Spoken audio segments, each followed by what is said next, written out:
বন্ধুরা দেখো, আবার একটি নতুন রেসিপি নিয়ে তোমাদের সামনে হাজির হয়ে গেছি। আজকে আমি তোমাদের সাথে কিভাবে কচুর শাক নিরামিষ ছোলা দিয়ে তৈরি করব সেইটি আমি তোমাদেরকে আজকে শেয়ার করব।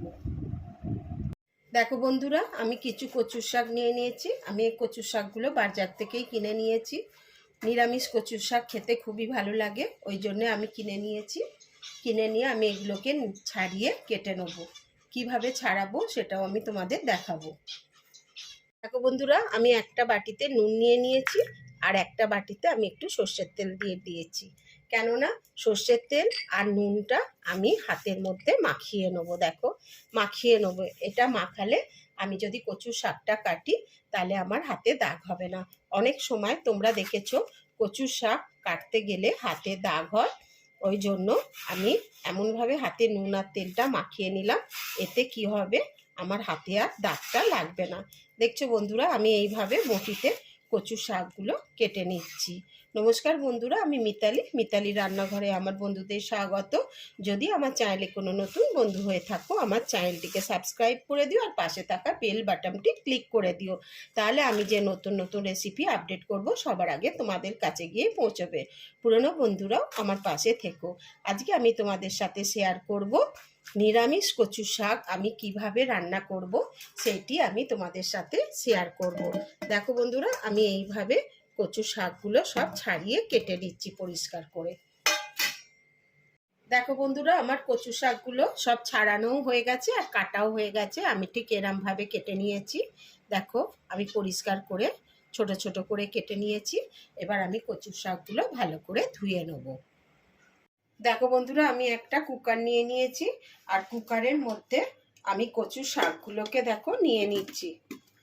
কুকারের মধ্যে আমি এগুলোকে নিয়ে নিচ্ছি। আমি এগুলো ধুয়ে পরিষ্কার করে নিয়েছি বন্ধুরা।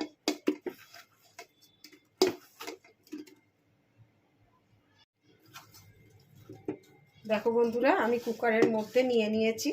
কুকারটা আমার দেখো ভরেই গেছে।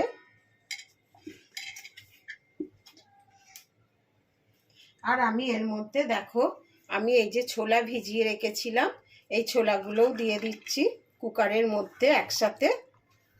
আর দেখো, আমি একটু নুন দিয়ে দিচ্ছি। দিয়ে আমি ঢাকাটাকে বন্ধ করে একটা সিটি দিয়ে নেব।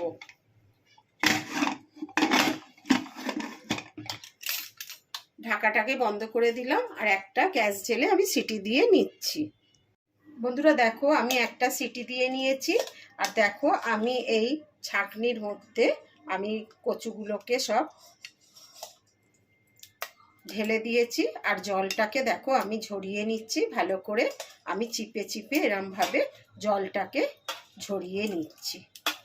একদম আমি জলটা বার করে নেব।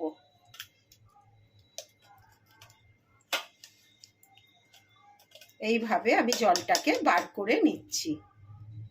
দেখো বন্ধুরা, আমি কড়া বসিয়ে দিয়েছি, আমি ওভেন জেলে দিয়েছি। আর কড়াতে দেখো আমি একটু সর্ষের তেল দিয়ে দিচ্ছি। আমি সর্ষের তেলে এই কচু শাকটা করব। সর্ষের তেলে করলে বন্ধুরা খেতে খুব টেস্ট হয়, ওই জন্য আমি সর্ষের তেলে করছি। আর সর্ষের তেলটা গরম হয়ে গেলে আমি ফোড়ন দিয়ে দেবো। দেখো বন্ধুরা, সর্ষের তেল গরম হয়ে গেছে। আমি সর্ষের তেলে 3টে তেজপাতা দিয়ে দিচ্ছি। আর দেখো, আমি একটু কালো জিরে দিয়ে দিলাম, আর দুটো দেখো শুকনো লঙ্কা দিয়ে দিলাম। দিয়ে আমি আগে ফোড়নটাকে একটু ভেজে নিচ্ছি। বন্ধুরা দেখো, ফোড়নটা ভাজা হয়ে গেছে। আমি এবার যে কচু শাকটাকে আমি যে সেদ্ধ করে জল ঝরিয়ে রেখেছিলাম সেটা আমি দিয়ে দিলাম। দিয়ে আমি একটু ভেজে নিচ্ছি। বন্ধুরা তোমরা দেখেছো, আমি যে ছোলা দিয়েছিলাম ওই ছোলাটা কিন্তু আমি আগে ভিজিয়ে রেখেছিলাম। আমি সকালে ভিজিয়ে রেখেছিলাম। এটা আমি বিকেলবেলায় রান্নাটা করছি। সকালে ভিজিয়ে রেখেছিলাম ছোলাটা। তোমরা ইচ্ছা করলে এর মধ্যে নারকেলও দিতে পারো, নারকেল দিলেও খুব সুন্দর খেতে হয়। তাতে তোমরা নারকেলটাকে কুড়িয়েও দিতে পারো, আবার নারকেলটা কুচি কুচি করে কেটে ভেজেও দিতে পারো। আমি কচু শাকটাকে আগে একটু ভেজে নিচ্ছি, জলটাকে একটু শুকিয়ে নিচ্ছি। দেখো বন্ধুরা, আমি এবার এর মধ্যে মশলাগুলো দিয়ে দিচ্ছি। যে মশলাগুলো দেব, কচু শাকটা একটু ভাজা ভাজাই হয়ে গেছে, জলটাও অনেকটা একটু শুকিয়ে এসেছে।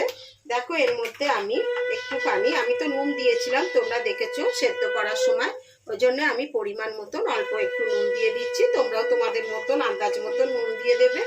দেখো আমি অল্প করে একটু হলুদ দিয়ে দিচ্ছি, আর একটু জিরের গুঁড়ো আর একটু ধনের গুঁড়ো আমি দিয়ে দিচ্ছি।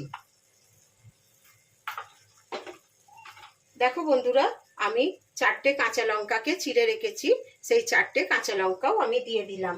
দিয়ে আমি এটাকে আগে একটু নাড়াচাড়া করে নিচ্ছি। বন্ধুরা, এইভাবে একবার অবশ্যই তোমরা, আমি যেভাবে করছি সেইভাবে তোমরা নিরামিষ কচুর শাক রান্না করবে, দেখবে খেতে খুব সুন্দর হয়। আর কিছু লাগবে না গরম ভাতের সাথে, ভাতেতে এই কচুর শাক দিয়েই খাওয়া হয়ে যাবে। কচুর শাক তোমরা চিংড়ি মাছ দিয়েও করতে পারো, আবার ইলিশ মাছের মাথা দিয়েও করতে পারো, খেতে খুব সুন্দর হয়। কিন্তু আজকে আমি তোমাদের সাথে নিরামিষই শেয়ার করছি। দেখো বন্ধুরা, আমি একটু চিনি দিয়ে দিলাম, একটু মিষ্টি মিষ্টি ঝাল ঝাল খেতে খুবই ভালো লাগবে। যদি তোমাদের মিষ্টি না ভালো লাগে তাহলে তোমাদের চিনি দিতে হবে না, তোমরা এমনি চিনি ছাড়াই রান্না করবে, তাতেই খুব সুন্দর খেতে লাগবে। কিন্তু আমার কাছে একটু মিষ্টি ঝাল ভালো লাগে, ওই জন্যই আমি একটু চিনি দিয়ে দিলাম। এইভাবে আমি কচুর শাকটাকে আগে ভালোভাবে শুকিয়ে নিচ্ছি। দেখো বন্ধুরা, কচুর শাক আমার রান্না হয়ে গেছে। বন্ধুরা, আমি কিভাবে রান্না করলাম তোমরা দেখলে, দেখো কত সুন্দর হয়েছে কচুর শাকটা, আর টেস্টও হয়েছে খুব সুন্দর। বন্ধুরা, যদি তোমাদের এই রেসিপিটি আমার ভালো লেগে থাকে তাহলে লাইক শেয়ার কমেন্ট করতে ভুলবে না। বন্ধু বান্ধবদের মধ্যে, ফ্যামিলিদের মধ্যে অনেক অনেক শেয়ার করে দেবে প্লিজ বন্ধুরা। আর আমার চ্যানেলটিকে সাবস্ক্রাইব করে দেবে, তাহলে আমি যে নতুন নতুন রেসিপি আপডেট করব সবার আগে তোমাদের কাছে গিয়েই পৌঁছবে।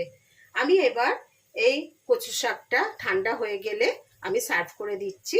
এখন আমি গ্যাসটাকে অফ করে দিচ্ছি। দেখো বন্ধুরা, কচুর শাক আমার তৈরি হয়ে গেছে। দেখো আমি সার্ভ করে দিয়েছি। বন্ধুরা, নিরামিষ এই কচুর শাক দিয়ে ভাত খেলে আর কিছু খেতে ইচ্ছা করবে না, এক থালা গরম ভাত খেয়ে নেবে। খুব সুন্দর খেতে হয় আর খুব স্বাদ হয়। আমি আবার একটি নতুন রেসিপি নিয়ে তোমাদের সামনে হাজির হব। তোমরা ভালো থেকো, সুস্থ থেকো, ধন্যবাদ।